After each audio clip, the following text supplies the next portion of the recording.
A Small Town Do-Over. Book 10, Love in Harmony Valley.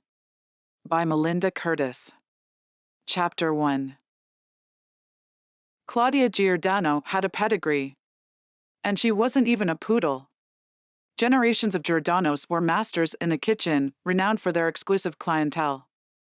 Uncle Guido's restaurant in Chicago's Little Italy was rumored to have served Al Capone pasta Vesuvio. Claudia's parents had once plated eggplant parmigiana for A-list celebrities at their restaurant in Malibu. Nana Blanca had once served deep dish pizza to a presidential candidate. And Claudia?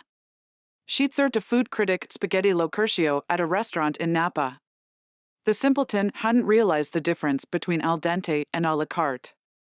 He'd sent the plate back and she'd sent him a piece of her mind. Unfortunately, he collected followers like a brand new chef collected recipes. His negative review cost Claudia her job and her job prospects.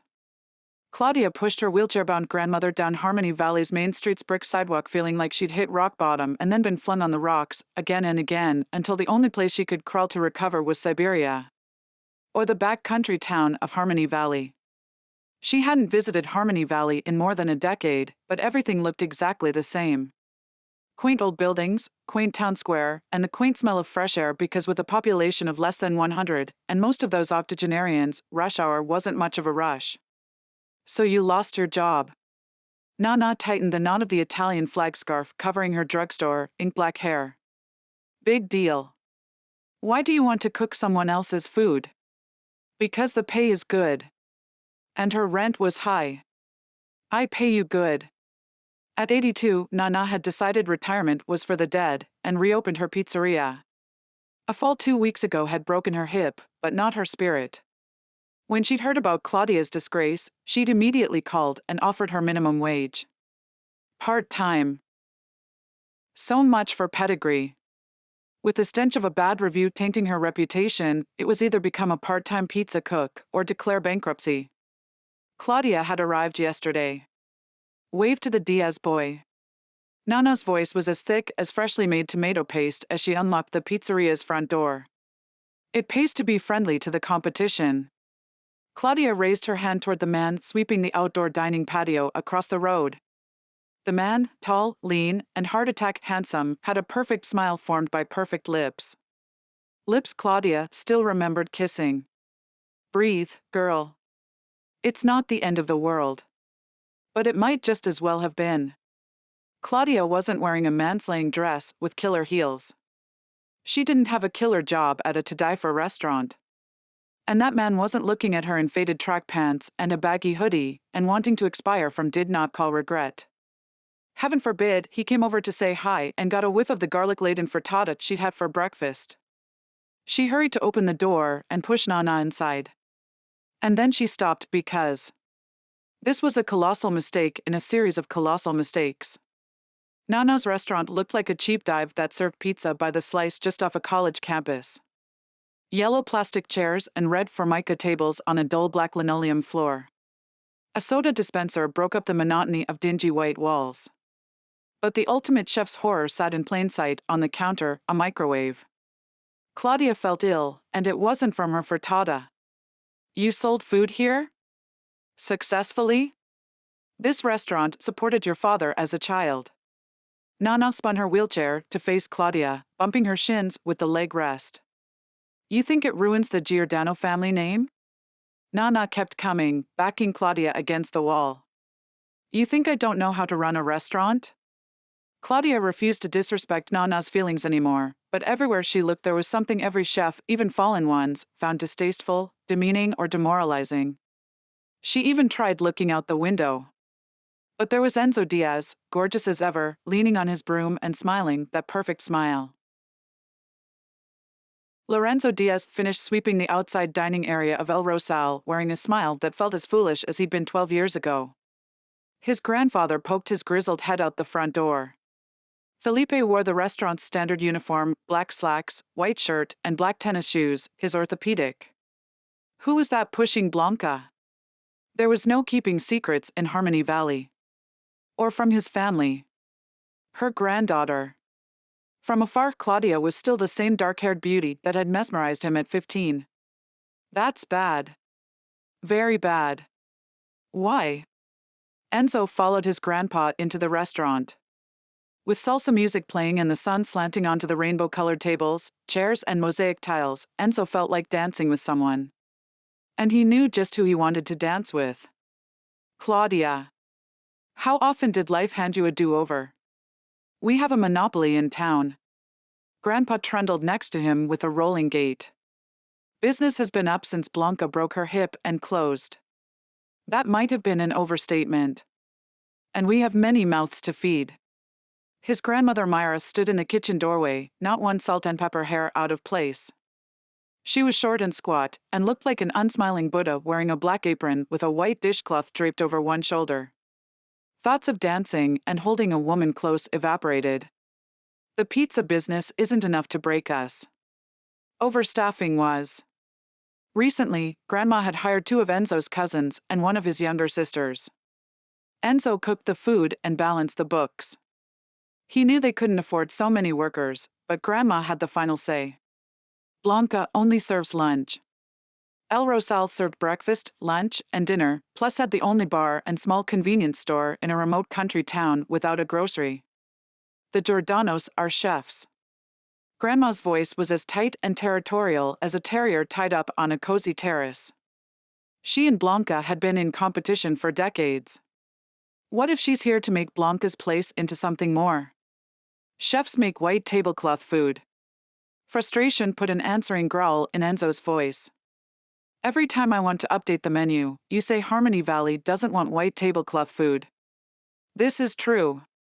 Grandpa sat on a blue bar stool. Myra resists change like a snail resists a speeding ticket. Grandma rolled her eyes. The winery has a tasting room now. Visitors will come and want white tablecloth food over our traditional menu. We must know what Blanca has planned. Enzo pounded broom bristles on tile. He'd never be allowed to contribute more than mole tacos and citrus shrimp salsa to the menu. If it worries you, why don't you go over and ask Claudia? We can't do that. Grandma's peppery brows trembled. Blanca will think we're spying on her. You are. Enzo pounded the broom bristles once more. You go. Grandpa took the broom from Enzo.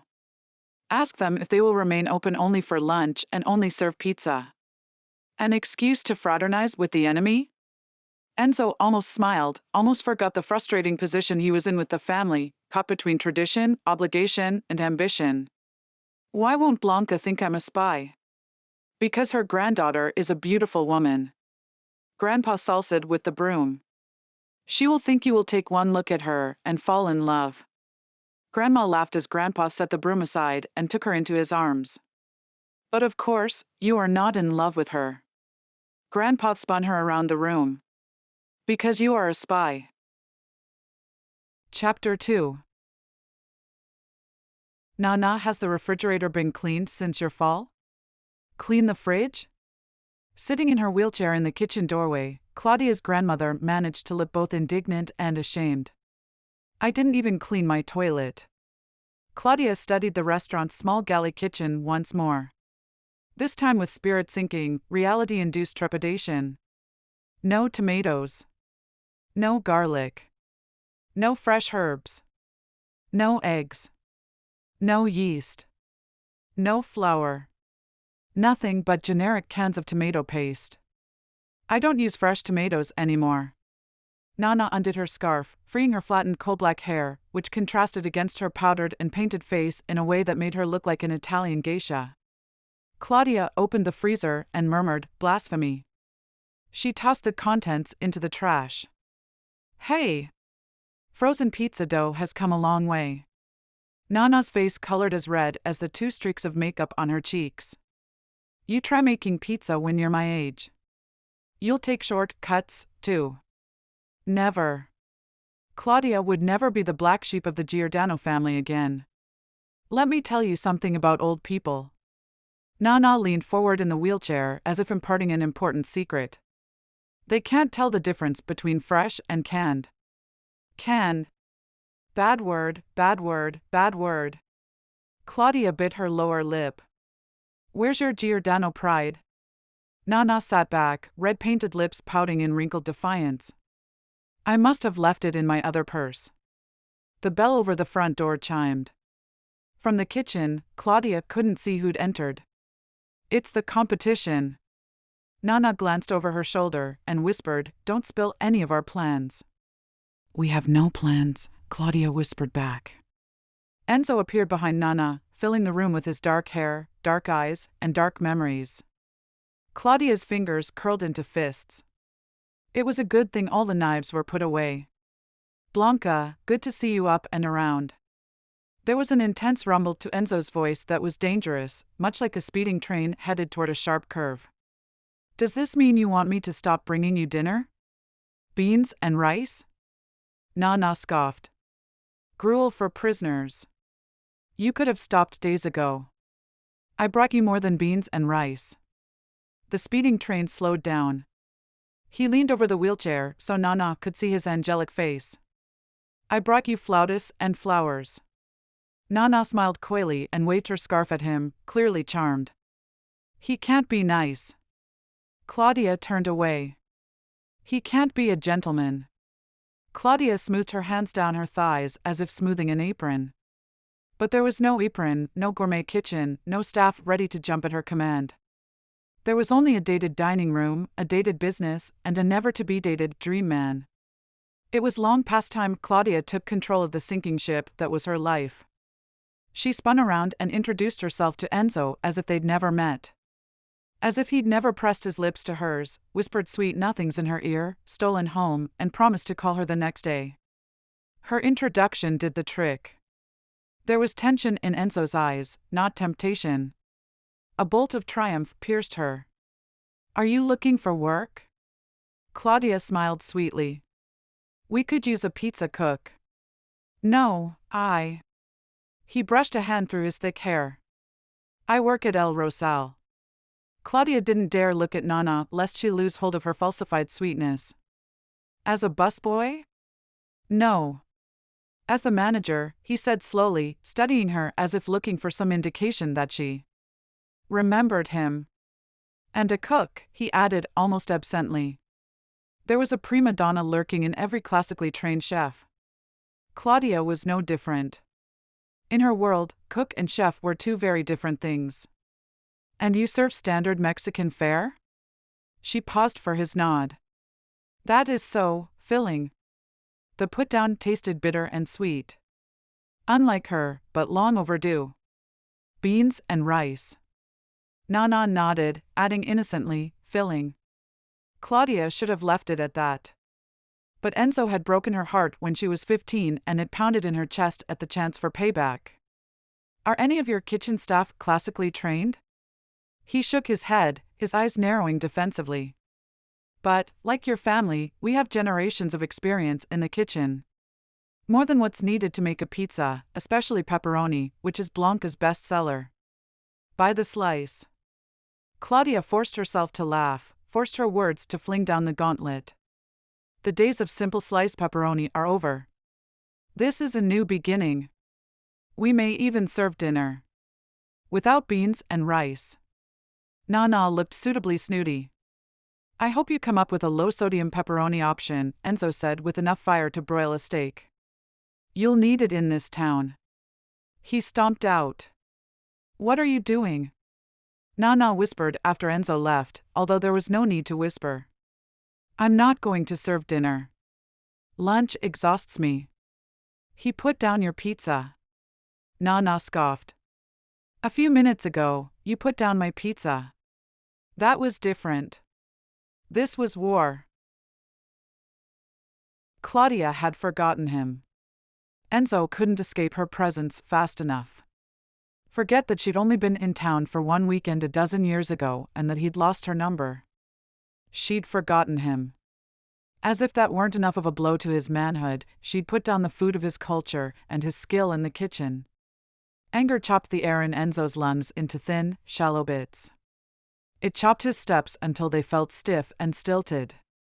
It chopped his ego until his pride littered the street like breadcrumbs. Come, come. His grandmother called him to the kitchen where the salsa music in the front also played on speakers. Sit, sit. She chased cousin Arturo out of a chair with a dish towel. The family lined the wall by Enzo's office. 7 cousins. His 2 younger sisters. Uncle Hector. Aunt Aurelie. His parents, who used to manage the restaurant for his grandmother until Enzo became the head cook 5 years ago. Sit. Grandma pressed his shoulders down. And tell us their plans. They're going to reopen. That's all. Enzo wasn't sure if he believed Claudia when she said they were considering opening for dinner and expanding the menu. He wasn't sure if he believed Claudia when she said she didn't remember him. Wishful thinking all around. No. Grandma paced, her sneakers as squawky as her voice. There must be more. Blanca has resented our success for years. It's a friendly competition, Grandpa said, earning him a frown from his wife. A chef won't settle for making pizza. Grandma stared at each family member in turn, waiting for head nods. She'll want a challenge. And we will give her one. How can we change our menu? Enzo perked up at this. Cooking was his passion and their menu bored him.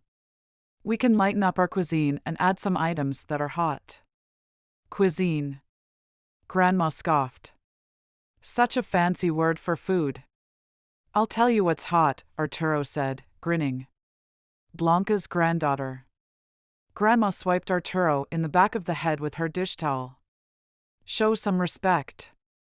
Enzo's cousin rubbed his shaved head. I only meant that if Enzo couldn't pry out her secrets, I wouldn't mind trying. Mine, Enzo's heart growled, despite the passing of years and the mistakes he'd made. Off limits, Enzo's brain warned. Claudia thought he was beneath her. No one needs to do anything, Enzo said in a voice that sounded calmer than he felt. Claudia is making pizza the same way that Blanca's been making pizza, with canned sauce and frozen dough. Whether this was the truth or not. Why worry the family? Grandma peered at Enzo thoughtfully. Claudia. What about her? You knew her name was Claudia before you crossed the street this morning. The buzzer over the front door went off. The lunch business had begun. The family moved to their stations. Everyone except Grandma and Enzo, who stared at each other. You will choose family, Grandma said, turning away to prepare trays of chips and salsa. Over what? A woman? His dreams of being a chef? Of owning his own restaurant? He'd always choose family. Wouldn't he? How do you manage supplies, Nana? The cupboards were bare of everything except mismatched paper plates, paper placemats with a map of Italy and mismatched plastic utensils. I go to the grocery store that has tomato sauce on sale. It saves me money. Chapter 3. Before Claudia could make delicious pizza that outsold beans and rice, she had to clean everything. Walls and windows. Countertops and cutlery. Grater and garlic press. Before Claudia could clean, she had to take Nana home to rest. Before Claudia could get Enzo out of her head, she had to stop listening to the laughter and watching every movement from El Rosal. She looked up from scrubbing a table to see 3 old women staring in the plate glass window. One stood regal and proud in a worn navy pea coat. Her snow-white hair was pulled back in a tight bun. The second was a diminutive woman with gray hair in a short pixie cut and an assessing look that swept over Claudia. Completing the trio was a woman hunched over a walker who wore a red wool swing coat and glasses. With her white curls, she was a dead ringer for Mrs. Claus. The women filed into the restaurant, led by the pixie. We're the town council, the pixie said. Minus the mayor. The regal woman glided in and did a slow spin in front of the counter. Mrs. Claus flipped down the seat of her walker and sat by the door. But I'm sure he'll be along. Claudia introduced herself. We're not open for business. I'm Agnes. The pixie spoke with the authority of a high school principal. This is the cleanest I've seen pizza by the slice in months. My grandmother is, well, old. The tall woman walked the length of the counter with all the grace and contained energy of a ballerina. "We're all old here." 85% of the population, Rose. Mrs. Claus wore the thickest glasses Claudia had ever seen. And still she squinted. "You always were a stickler for numbers, Mildred." Rose reached the back wall and turned on her toes. "If you call me a nerd, Rose." There was a prickle in Mildred's voice. "I won't come to your next musical performance." "Ladies." Agnes stepped into the middle of the room, holding out her hands. "We're here to ask Claudia if she needs any help. And to ask when she's opening again." Mildred nodded. "So we can spread the word." Rose had traversed to the other corner of the dining room and spun slowly once more. "How sweet. Has pizza by the slice been popular since my grandmother reopened?" "No." "Rose." Both Agnes and Mildred chastised their fellow council member. "What Rose means." Mildred began and then faltered, tapping the handles of her walker. "What Rose means." Agnes began and then faltered. She took a seat. Her toes barely reached the ground from the chair. "What Rose means is that the pizza wasn't very good," Claudia finished. The three old women breathed a collective sigh of relief. "She had customers," Agnes said. "Because Harmony Valley supports its own," Mildred said. "But the pizza tasted like the frozen kind you buy in the store." Rose had sashayed her way to the front of the restaurant. "I know." Regret and sadness weighted Claudia's words. It was too bad someone couldn't be here to help her grandmother permanently. Someone who was okay being a cook, not a chef. If there was one thing about running El Rosal that Enzo loved, it was his weekly shopping trip to the farmer's market in Cloverdale. This morning, the fog clung to the ground and blocked the sky above, muting the sunrise.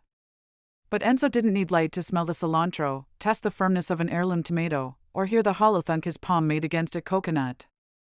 He'd never understood why Grandma had made him head cook and given him no menu authority. If only he could run El Rosal's kitchen his way. He'd lighten up the menu items, bring the seasonings into this century, and offer a daily special that was unusual, not a discount of a regular item. It was the way he imagined a real chef would run a restaurant, the way Claudia would run a restaurant. Claudia. Since he'd talked to her, she interrupted his thoughts and invaded his dreams. After years of thinking back on that night fondly, with a twinge of regret, he was unsettled that she found him as forgettable as Mexican cuisine. He and his cooking were offended. Enzo stopped to pick up a hot house tomato from a booth he frequented. It was a deep red, the flesh firm, the aroma sweet. It would make excellent salsa. "I'll take 20 pounds. A woman's voice. Strong. Decisive. Familiar. Claudia wore jeans beneath the same black hoodie as yesterday. Her dark hair was pulled into a braid that fell from her right ear. She looked as fresh and lovely as the tomato in his hand. "What can I get for you, Enzo?" the hothouse farmer asked while filling Claudia's order. "The usual?" At his name, Claudia's head came up and her gaze met his. There were notes of recognition and embarrassment. And perhaps a hint of male appreciation. It seeped into a rosy glow in her cheeks, lit by the strengthening sunlight. "She remembers me." "Beautiful," Enzo said without thinking, staring into Claudia's dark eyes as the blossoming energy between them seemed to make the sun break through the fog layer. "The usual order, please." Claudia's gaze fell to a display of cilantro. She lifted a cluster to her nose. "Was this picked this morning? It smells so fresh. We stay up all night before market, so our produce is as flavorful as can be." Enzo so rarely found anyone as interested in food and ingredients as he was, especially someone as lovely as Claudia, that he was drawn to her side. "These are a great accent to mole tacos." Claudia breathed from the cilantro again, smiling as if someone had given her a bouquet of roses. "I prefer creamy risotto with shrimp." Lovely or not, Grandma was right. His restaurant didn't need to compete with fine food. "I'll take all the cilantro. Even this." Enzo plucked the bunch from her hand. "Hey!" Claudia's mouth flattened in tandem with her lowering eyebrows. You don't need cilantro for pizza sauce. She practically lunged for the oregano. He pointed to it. And I'll take. This is mine. Claudia clutched 2 bunches and swatted his shoulder with them. I need this for pizza sauce. And 5 bulbs of garlic. No 6. She began gathering her items, tucking them into a cloth bag. Are you cooking pizza today? I am. We're opening for lunch. There was pride and triumph in her voice, as if she knew her pizza was better than his mole tacos any day of the week. Her opinion of his cooking shouldn't matter. But it did. He had no formal training. Inferiority stuck in the back of his throat like dry, overcooked chicken. I'll stop by for a taste. Make sure you come early. I expect to sell out. A chef in town. A real one. Enzo expected she would sell out every pizza she made. Not you again, Claudia said when she entered the specialty meat market and nearly bumped into Enzo. How could she miss his broad shoulders, thick dark hair, and red jacket? Especially when she'd been thinking about how handsome he looked at the market. If you're here to buy up all the pepperoni before I do, think again. I would never undercut the competition. Enzo's grin was contagious. The memory of that night a dozen years ago tumbled into her head, banged around her chest with breath-stealing intensity, and then pinballed to her unsteady knees. Enzo was just as charming at 27 as he'd been at 15. Unapologetic that he'd bought the best cilantro at the market, certain she'd forgive him for breaking her heart. But Claudia couldn't afford to be charmed. She had a restaurant and a reputation to turn around. Claudia dodged past Enzo to the counter. 4 pounds of pepperoni, thinly sliced. It was a crime for Enzo to look so good. She turned and gave him her best head chef stare, the disapproving one. What are you waiting for? For you to recognize me, pizza girl. That grin. It had a direct line to her pulse. It said, come into the shadows. It said, kiss me. And my order of chorizo, chicken, pork, and steak. She had to cling to her best defense. Of course. And don't forget your beans, Anne. Let's get something straight. The grin and its invitations disappeared. Enzo crossed his arms over his chest and stared at her. It was almost a chef-worthy stare. You haven't had my beans and rice, so how can you judge? And you haven't had my pasta. Pizza by the slice only serves pizza. Perhaps. She planned to make one kind of pizza each day to better manage inventory, complemented by a different pasta and salad dish. She hoped it would be popular, and that Nana would continue the strategy when Claudia moved on in 4 weeks. I'd like to try this pasta of yours. Enzo's gaze turned as sly as the devil. Al dente, I suppose? Claudia's breath caught. You read the review? She barely got the words out, barely kept looking him in the eye. I read it at the farmer's market. The devil dropped from his gaze. Compassion filled his voice. Everyone knows spaghetti locurcio is al dente. Not everyone, she murmured, impressed with his knowledge. Enzo reassembled the devil's grin and took aim at her. She felt again the warmth of his embrace, the thrill of his kiss, the heart-swelling feeling of being made to feel special. How about getting together this afternoon? The devil's invitation and grin tempted. What? When the lunch rush is done. Enzo's voice rumbled over her. You make me your best pizza. And I'll bring you mole tacos, beans, and rice. This isn't a good idea. It ranked right up there with following him into the shadows. Enzo stepped closer and bent his head. He smelled of the kitchen, tomato, basil, garlic, onion. Everything she loved. We're good at bad ideas. She gently but firmly pushed him away, but not far enough. There's nothing to be gained by cooking for you. The grin spread to a sparkle in his eyes. If you want my respect, you will. Your respect? I don't need your respect. What a fib. The one thing she didn't have, besides a job, was respect. She craved respect the way she craved caffeine first thing in the morning. Pizza girl. He stroked his finger along her cheek. Softly. Slowly. Temptingly.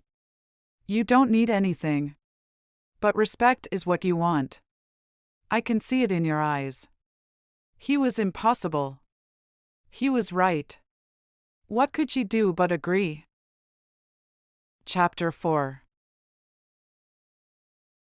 Enzo thought about Claudia's smile as he chopped cilantro.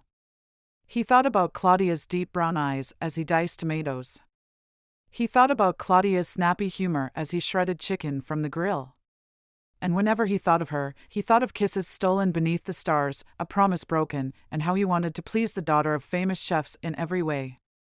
You're too quiet today, Enzo. His grandmother stirred chicken in a pot. Her white dish towel hung from her shoulder.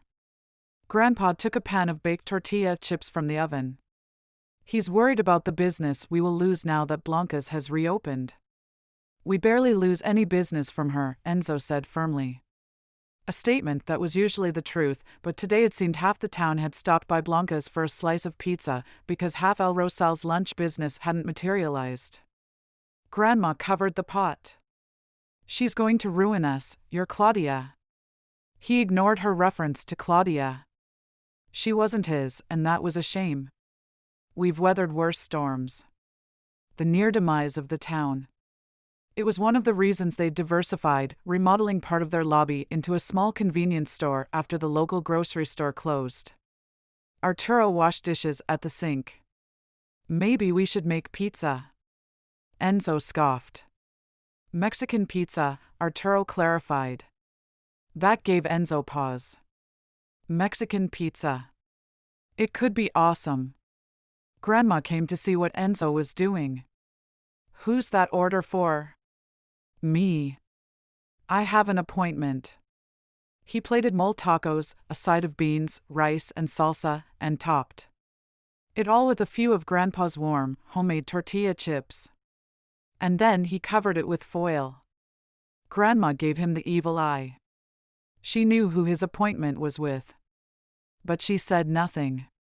Yet. Enzo hung his apron on his office door, headed for the door, and took the covered plate with him. You can't fool me. Grandma twirled her dish towel. You're taking that to her. Claudia. Except for the overplayed salsa music, the kitchen went silent. Everyone's attention turned toward Enzo and Grandma.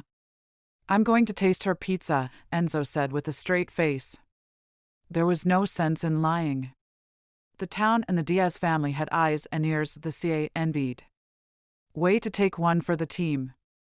Arturo smiled, giving Enzo 2 thumbs up. Idiot. Grandma snapped her dish towel at Arturo's butt. She turned toward Enzo, looking less like the iron woman who'd run El Rosal for 60 years and more like the caring grandmother of his youth. Don't let her put your cooking down. I won't. Enzo pushed open the back door. Enzo. She followed him, snapping at him half-heartedly with her dish towel. Remember. You're a spy, not her Latin lover. I'd rather be a chef. The words were wrenched out of him, brittle with the weight of truth. Grandma's scared. That is something she cannot give you. Enzo hoped Grandma was wrong. Claudia was more nervous than when she'd seen the food critic in her restaurant 2 months ago. Why was she putting so much importance on this? Enzo had charmed her once and cast her aside like an order of bad fish. His grin still had the power to weaken her common sense. She should have been Chef Claudia, preparing to put the lowly, heartless cook in his place. Instead, she was Claudia the woman, checking her appearance in the bathroom mirror every 10 minutes. The bell above the front door rang as she plated her dish for Enzo. She couldn't see who came in. Black tablecloths? Enzo's voice filled the empty restaurant with warmth and humor. Did the fast food colors get to you? Yes. She brought the plate of food to the dining room and tried to ignore the way seeing him made her want to fall into his arms. Falling led to broken things. Just ask Nana. This place looks different, he said, nodding approvingly. She'd changed the restaurant a lot in a few days. She'd brought out the real dishes, cutlery, and cloth napkins. She'd hung framed magazine covers featuring the Giordano family on the walls. The microwave had been retired to the kitchen. Who is that? Enzo gestured toward a bust at the counter. It's a copy of the top half of the statue of David. Her good luck charm. I bought him and the beret he wears when I attended a cooking class in Paris. She brought David to every kitchen she cooked in. What do you think? It looks legit. His gaze seemed hungry, and he hadn't even looked at her food. Claudia's cheeks heated. Shall we? He nodded. They sat and exchanged plates. He took a bite of pizza. The sauce tastes like fresh tomatoes. She took a bite of taco, fully expecting to be disappointed. The mole is. He looked worried at her hesitation. The hurt from the past urged her to put him in his place. But the mole was light, rich, and flavorful. It's exquisite. Who knew she'd ever use that word to describe mole? Enzo's smile was more like a boy opening presents on Christmas than a man trying to prove he could cook. She tried his beans. He tried her pasta. She had to admit his dish was just as flavorful as her orecchiette with ricotta. It was hard to hold on to hurt when enjoying such good food. Try the rice. How could a grin that teased for a kiss be so full of unadulterated joy? She didn't know. She didn't care. She pointed at his plate. The caprese.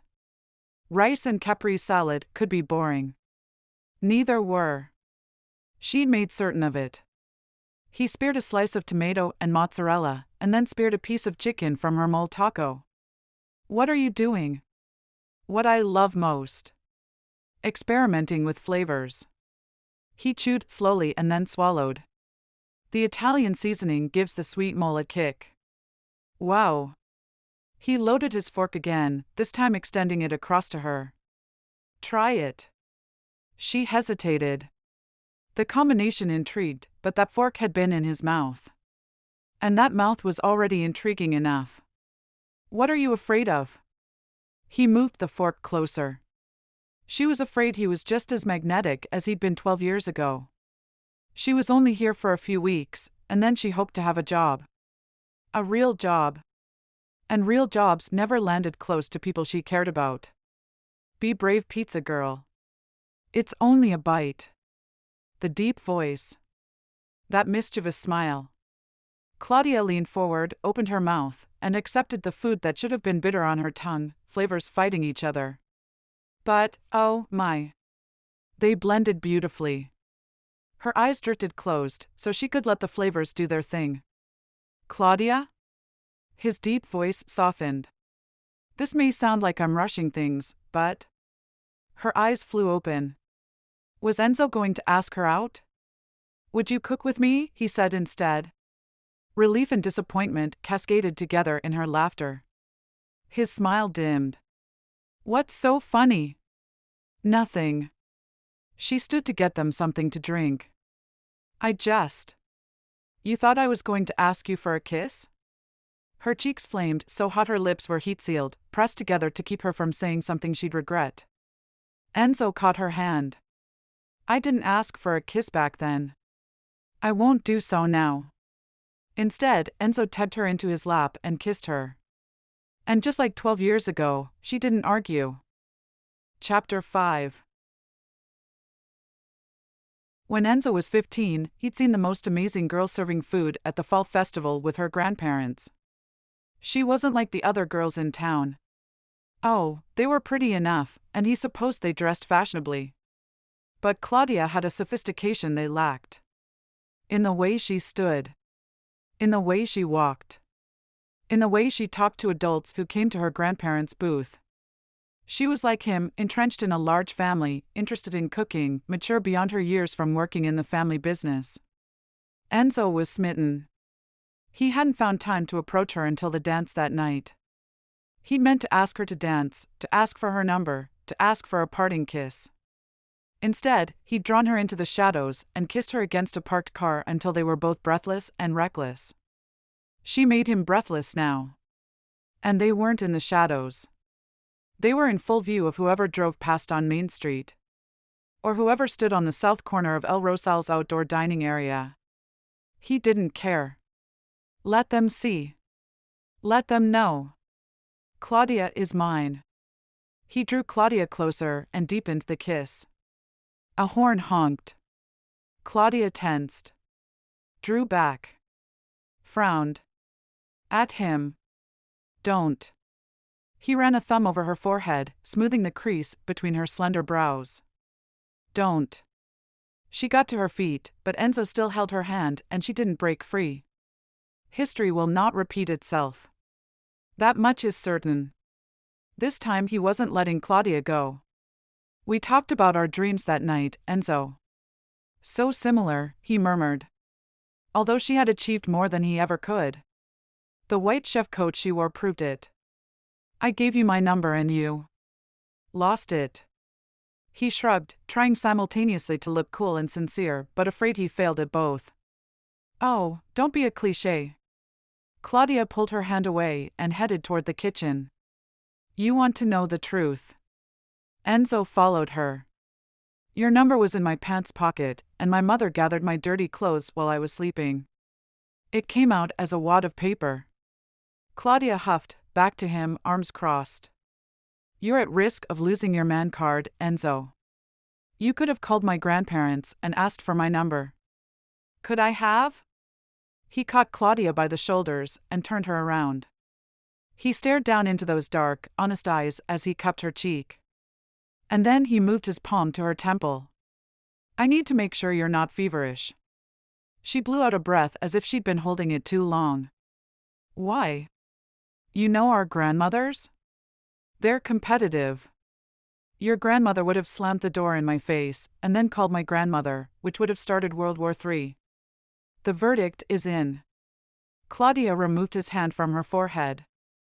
Your man card was washed away with my phone number. Enzo opened his mouth to argue, but she was right. Okay. I lost my man card when I was 15. But with your help, I think I can get it back. He smiled at her, letting her see his heart in his eyes. Claudia tilted her head, not shying away from that gaze. And then she laughed, as if something inside of her was freed by his honesty. The light-hearted sound filled Enzo's heart. Claudia liked his cooking. She liked his kiss. Enzo captured her fingers, gently pressing his lips against the back of her hand. I won't steal another kiss from those tempting lips of yours until I've proven myself as a man worthy of her affection and worthy of a place next to her in the kitchen. Enzo, you. Claudia straightened, staring at their joined hands with a look that made him worry. You hurt me back then. Her admission roiled in his stomach. I was young and stupid. I thought you'd come back. Enzo smiled. When he was near her, he felt like smiling all the time. And you did. 12 years later. She freed her hand and brought out her stern voice, the one she'd used on him the first time he tried to talk to her. I meant what I said about history. I'm leaving in 4 weeks. There's nothing for me here. You're wrong, pizza girl. He moved past her, deeper into the galley kitchen. A chef's kitchen. He'd never been inside one before. There is something here for you, don't you see? Together we can be groundbreaking. Or heartbreaking. If he wasn't careful. You can't just take chicken suiza, pour it over pasta, and call it Mexican-Italian cuisine. Claudia finished draining the steaming ziti into a colander. How could it be that an hour ago Enzo had kissed her and now they were bickering like work colleagues? After she'd agreed to cook with him, Enzo had made a quick trip to El Rosal and brought back traditional Mexican ingredients. They'd been bickering and laughing ever since. All right, pizza girl.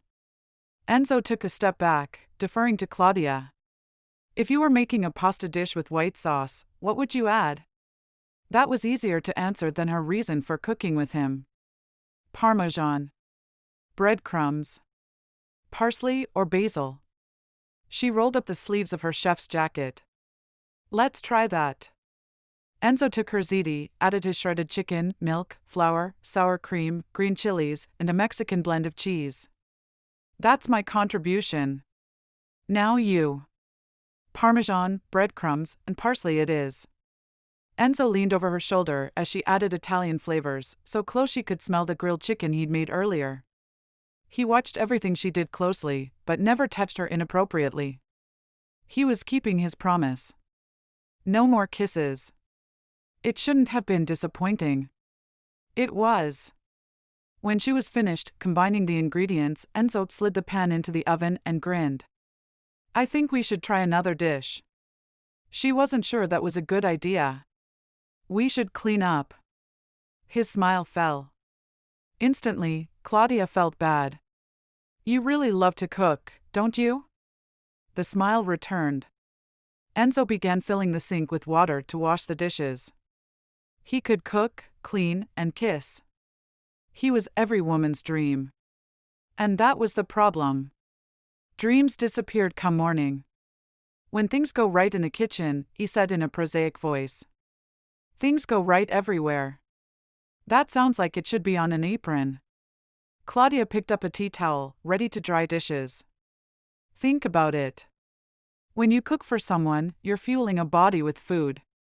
Enzo didn't just grin. It was as if his joy in cooking and in life itself radiated from him in a full-body smile.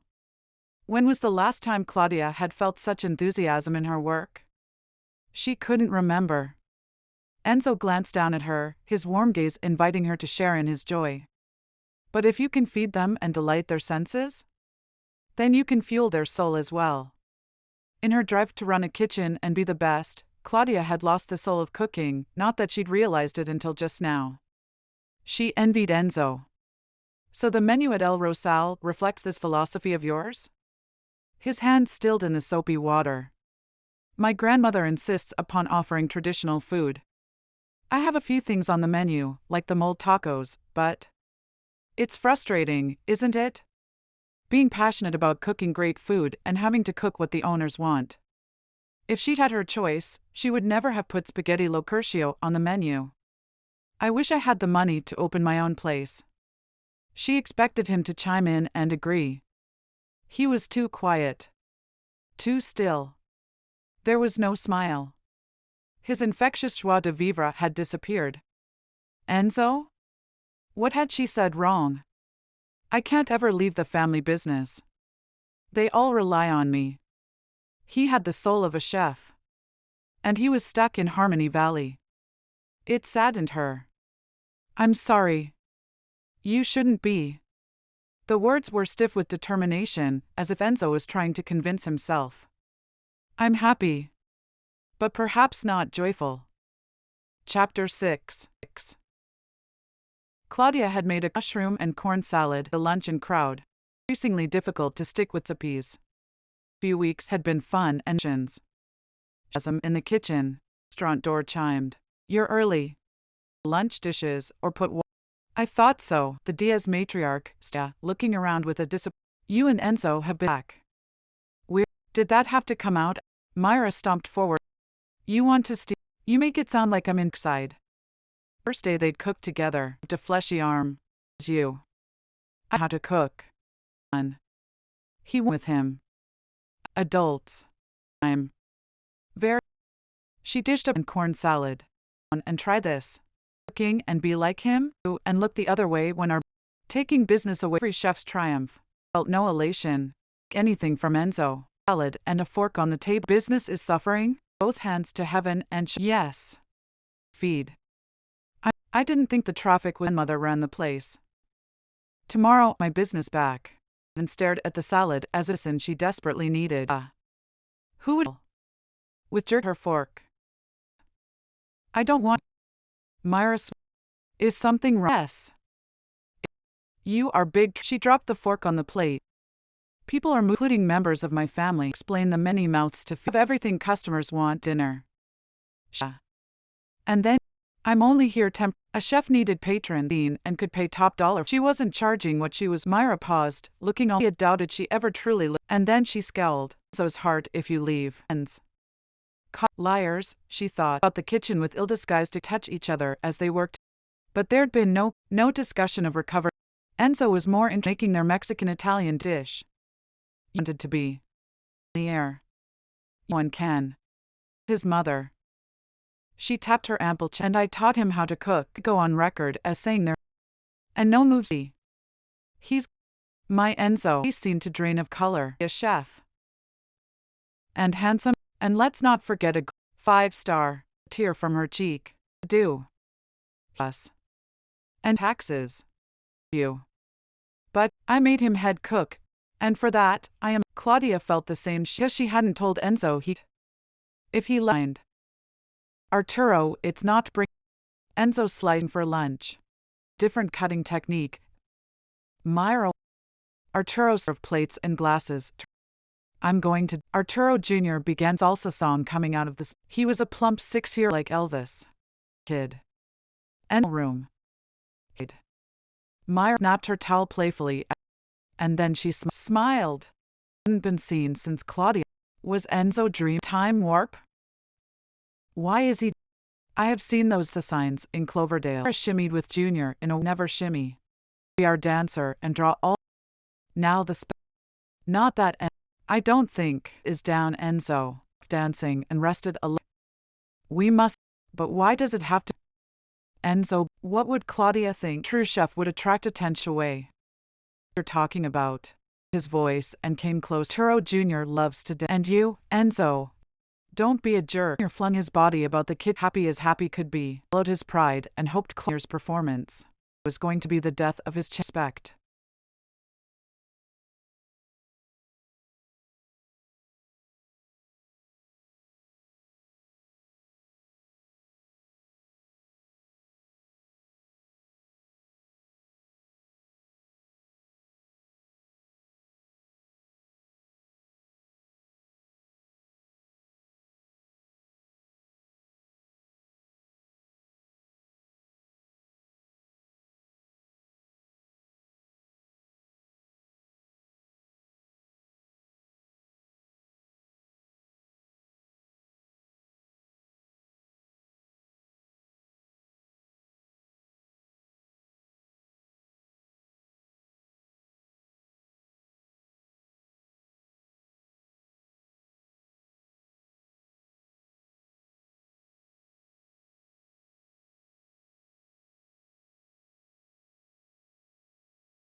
Chapter 7.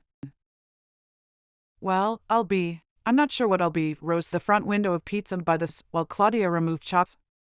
Is that the street corner? It. Mildred couldn't see. To dance. Agnes, I think it says dollar taco. Claudia had only been hatching. But on the sidewalk and waving a spaghetti sauce simmering on the station. Little boy was getting his groove on, waving a small sign. Eat a slice of pizza here. To her feet in one smooth. I think we should go over. Fair enough. Gathered her purse. Ladies think. As she stood. Claudia. They were gone. It was empty. Nana said when the trio. She peered out the window. End of the lunch rush anyway. Was more interested in the pot of sauce simmering on the stove. Wanted to surprise Enzo with. Nana wheeled her chair in placemat and wrote on the back Tuesday. Mat. Clothes in the sink. She wheeled her way to the door. A little help. Claudia let her out and followed. The winter afternoon. Claudia on being out here long. To be using a cane or a walk. I don't feel strong enough to weigh. Which running it, although Claudia. It's 1 o'clock. Time for the many elderly. Nana. She wheeled her way to a spot who was doing some kind of gyre, complete with hip thrust. Claudia laughed. Here was the joy she so often. She looked Enzo's gaze and laughed again. Hey. Nana saw the patrons on El Rosa Rose, Agnes and Mildred. Nana warbled her her upper torso in a porous. And stared. Ruffled in the wind. A catchy tune and kicked out placement side, in time here. Wait. The little both ways before running across. He stood in front of Nana. 4. They started both singing off key. Some more. Find so much joy in harmony. Across the road, Myra. The three Calio were chuckling. He was no. Laughed at Junior dancing, small and insignificant sidewalk. He showed up lunch, pausing to look at the outside her door, listing no plastic. He entered the restaurant. Claudia wasn't alone. The winery owners was talking. It was Slade Jen. Of the three men who'd started the Enzo was least familiar. Hope you'll think about it. The fancy tie over his chest. Easy to eavesdrop when no ground. His church quiet. Them. And feel even more out of place. He wore a fancy shirt and tie and his bleached white button-down, making Enzo to Claudia in her white chef. I know things in town are said, but we're at the winery this spring and money on good wine and jealousy smashed into and jealousy expanded and burned him. Over chin. Enzo to talk about business. Claudia's apologetic, and in that, Slade's off classically trained chef with Paris and Napa that would never be satisfied. Harmony Valley. Claudia nod in Enzo's direction. Enzo hesitated on the dineway. So it bubbled through him rapid boil. Controlled and calm. To stay. The smell filled the room. Associated with warmth and calm. Today, he felt those around. Slade says having cuisine will help the winer. Claudia scrubbed a pea and cleaned in years. But this isn't my restaurant. No. She didn't belong here in as a high-end cafe. Cleared her throat, not look. Slade wants me none of wine. Slade, this is just a I mean, look, Enzo did. Almost disappeared behind she'd made. Framed the statue of David and she'd taken boring and cheesy and quirky. Pan into the sink, send floor. I just want to get out of harm. To a real. She mopped up the spill with paper king at him. As if what they were. Enzo. Of course, Claudia didn't need. She'd cooked without. It was there. His heart beat. Or maybe it had started here was dancing. I dreamed of being a chef. It was a fragile quality to Claudia. Knew this was the end of their time to get it. But up here.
Chapter 8.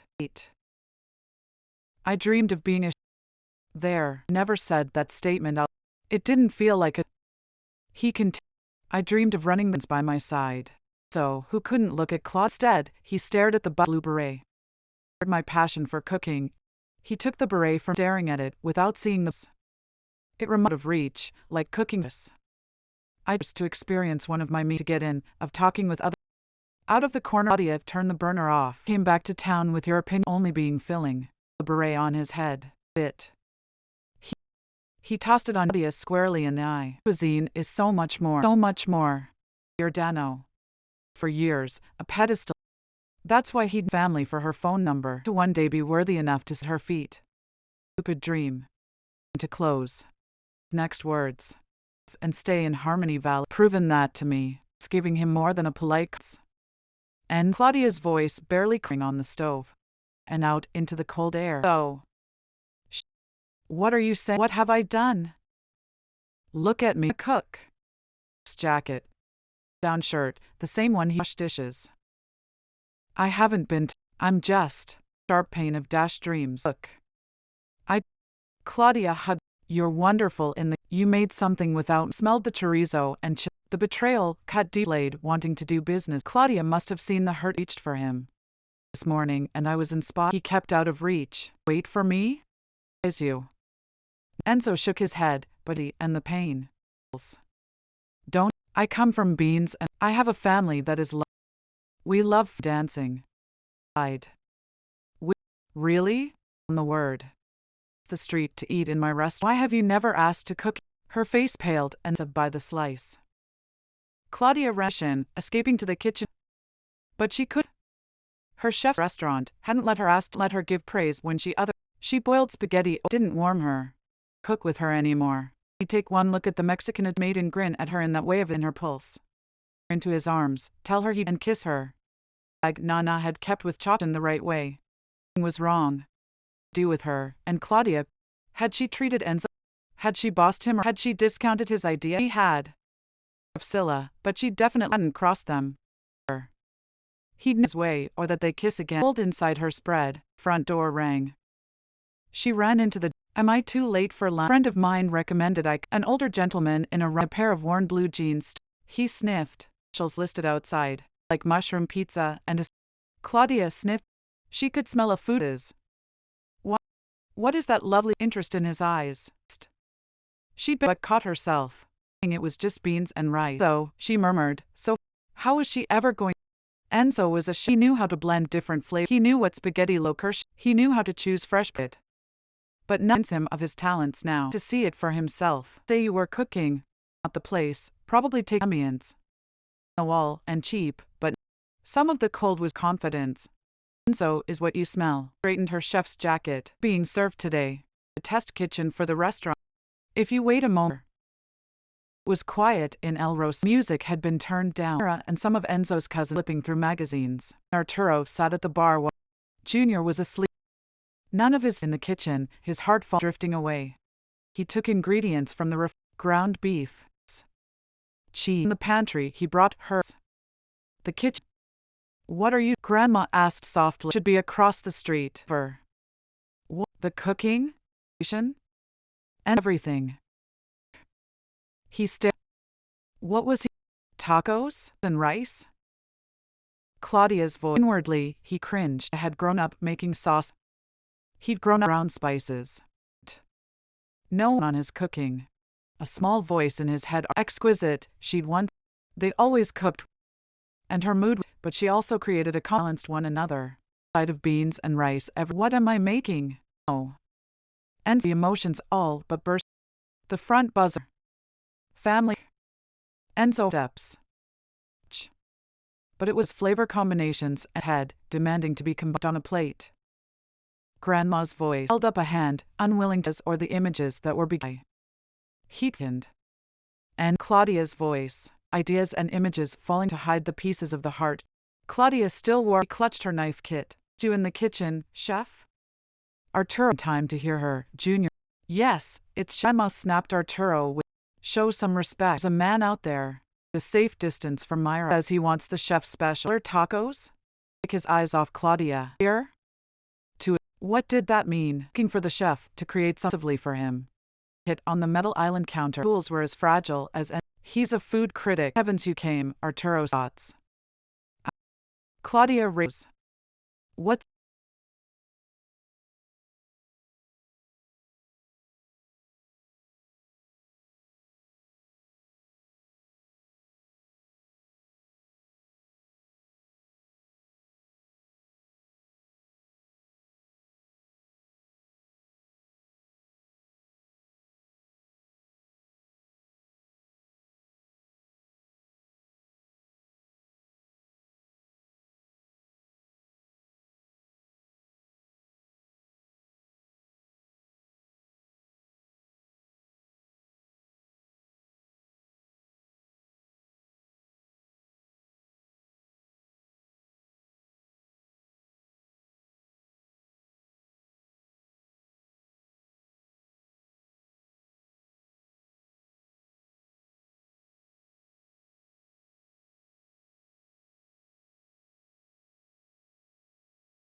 Italian fusion, the restaurant owner said. Can you come out tomorrow and cook for us? This was it. Claudia's chance to redeem herself at a restaurant in San Francisco's south of Market District. She should feel excitement, joy, something other than betrayal at the thought of cooking Mexican-Italian without Enzo. The statue of David frowned at her from beneath his beret. She tugged it over his eyes. The restaurant doorbell chimed. Claudia didn't turn around. You left, Enzo said accusingly. Claudia didn't want to see Enzo's face, not unless he wore that grin, the one that invited her into the shadows and into his arms. Once the food was plated, I knew you'd be fine. He loved my Mexican-Italian pizza and your corn and tomato salad. He chuckled, a sound so deep that Claudia felt it reverberate in her hollow chest. He ate enough of my grandfather's homemade tortilla chips and my grandmother's salsa. I doubt he'll need to eat anything else for a week. Claudia removed her chef's jacket, but instead of hanging it on the door, she folded it up to take to her grandmother's. I bet that critic left feeling like he'd discovered a hidden treasure. His footsteps came closer. How do you know? Because your food fills the soul. It had filled hers. But Claudia couldn't smile up at Enzo. She was leaving. History hadn't repeated itself, but she felt just as broken-hearted as she had the last time she'd left town. I should have told you weeks ago, Enzo. But an old wound and her chef's pride had kept her from lavishing him with praise. That same stubborn pride kept her from facing him now and letting him see how hard she'd fallen for him. Your cooking is exquisite. It's more than just rice and beans. Enzo took her by the shoulders and slowly turned her around. There was no kiss-me grin on his face. It was as if he knew she was leaving him, knew how much harder it would be if their lips met once more. You've given me a gift, pizza girl. For weeks, here in this kitchen. And today, in mine. She shook her head. I gave you nothing. You're a chef. You were a chef before you ever shared my kitchen. She removed his hands from her shoulders. If he'd wanted to kiss her, he would have done so by now. It was only Claudia who longed for kisses. Enzo longed for something else entirely, validation. And now everyone will know of your talents, she told him. They'll drive for hours to experience one of your dishes. One good review and you'll be a hit. Slade will come to you with a business proposition. Enzo was exactly what Harmony Valley needed. Exactly what she needed. She hugged her chef's jacket tight to her chest. But Claudia wasn't what Enzo wanted. He wanted a chef's jacket more than he wanted her. Are you dumping me, pizza girl? Enzo had come to Claudia's restaurant walking on air. Now he felt deflated. I'm being realistic. I'm going into the city tomorrow for a job interview. Claudia glanced around the restaurant as if saying goodbye. And she had a death grip on her chef's jacket. Enzo frowned. You're going to cook for someone else? What did you expect me to do? Her gaze swept the walls, the floor, that silly statue of hers. Stay here? Yes. Enzo tossed his hands in the air, much as he'd seen his grandmother do all his life. You're happy here. But Enzo. There was pain in Claudia's voice. Pain in her dark eyes. Pain in the way she clutched that jacket. This is a pizzeria.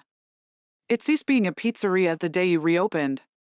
He pointed to the collection of dented vintage brass cookware he'd helped her hang last weekend where the old plastic menu board used to be.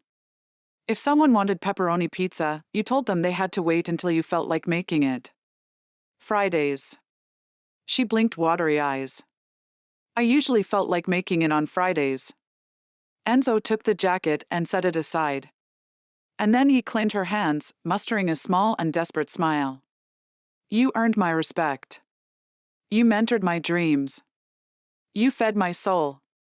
And then he whispered, how can you return to a life spent working for someone else? She gave a half-hearted shrug. I'm a chef. Chefs drift until they have their own place.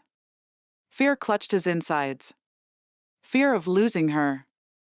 Who says this can't be your place? Who says it isn't already? The people who told you rice and beans are filling? Generations of Giordanos. The generations including Blanca and your grandfather? They were happy feeding the population of Harmony Valley, just as my parents and grandparents have been. His voice lowered once more. Just as we could be. Claudia didn't seem to be breathing. Her eyes widened. Her cheeks paled. A tear tracked down her cheek. Stay with me. Here. Enzo squeezed her hands. In Harmony Valley. As what? She sounded weary, wiping her wet cheek on her shoulder. Your cooking buddy? Your competitor? Your assistant? As my wife. Enzo kissed one hand. As my lover. Enzo kissed the other. As my life. 2 chefs. 2 egos. Claudia shook her head, but there was longing in her eyes. Enzo had to think fast or she'd leave again. This time for good. My grandmother is in charge of breakfast at El Rosal. Arturo would love to take over midday operations. That would leave me to assist you here for lunch. And you to assist me there for dinner. As soon as the words were out, he knew that was the answer. For them. And for his family. You're asking for the stars to align. Claudia tried to tuck her hands free, tried to blink back more tears. But Enzo held on tight. Stars have done greater things. For love. You love me, don't you, pizza girl? She sighed. I fell in love with you a dozen years ago. And I fell in love with you again in this kitchen when I bossed you around. But that isn't the way love is supposed to be. Not in the long term, he allowed slowly, gathering his arsenal of arguments for her to stay. You didn't boss me as much as mentor me. And I love it when you tell me something new. And I love it when you listen to me. We found compromise here. In the joy of a shared creative passion. A feeling of happiness filled his chest because it was true. Let's do more than create dishes together. Let's create a life together. Claudia gave Enzo a hopeful half-smile. Filled with love and joy and laughter? He nodded. We'll cook what we want. He gathered Claudia in his arms and spun her around, the way he'd wanted to do the first day she'd returned to town.